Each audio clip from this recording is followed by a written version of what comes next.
रामकृष्ण हरी नमस्कार. आज आम्ही फिरत आलो कारण की आज त्र्यंबकमध्ये खूप गर्दी आहे. त्याचे कारण असं की निवृत्तीनाथ महाराज जे आहेत त्यांची उद्या यात्रा आहे.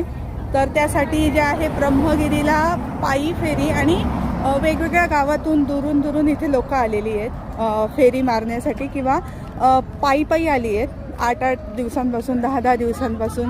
पण तरी पण त्यांच्या चेहऱ्यावर किंवा त्यांच्या वागण्यात कुठेही थकवा नाही आहे. तर खूप भारी वाटलं आणि वागण्यात आपुलकी आहे.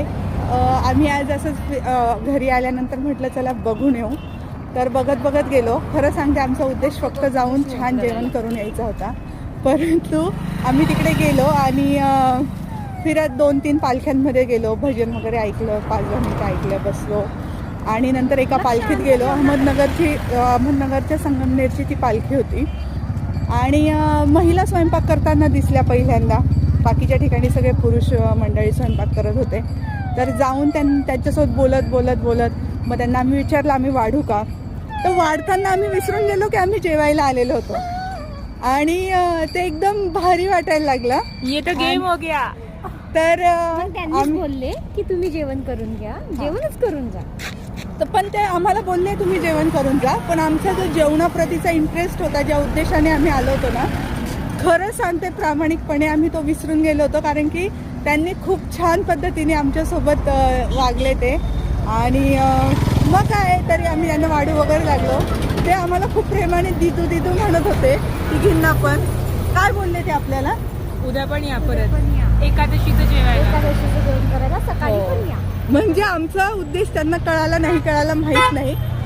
पण आम्ही आता जेवणासाठी नाही तर त्यांना भेटण्यासाठी नक्की जाऊ.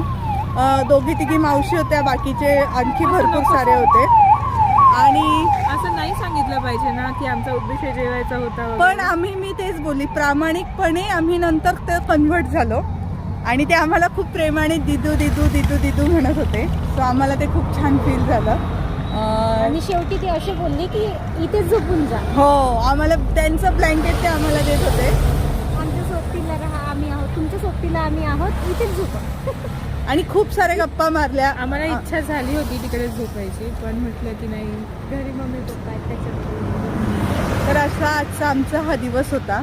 अनएक्सपेक्टेड, एन्जॉय आणि भारी. असं वाटत नाही मी काम करून आलेली, खूप सारा रस्ता खराब आहे तिथून ट्रॅव्हलिंग करून आलेली, बिलकुल असं वाटत नाही आहे. आणि मला असं वाटतं मी हा दिवस संक्रांतीच्या आदल्या दिवसाचा कधीही विसरणार नाही, कायम लक्षात राहील.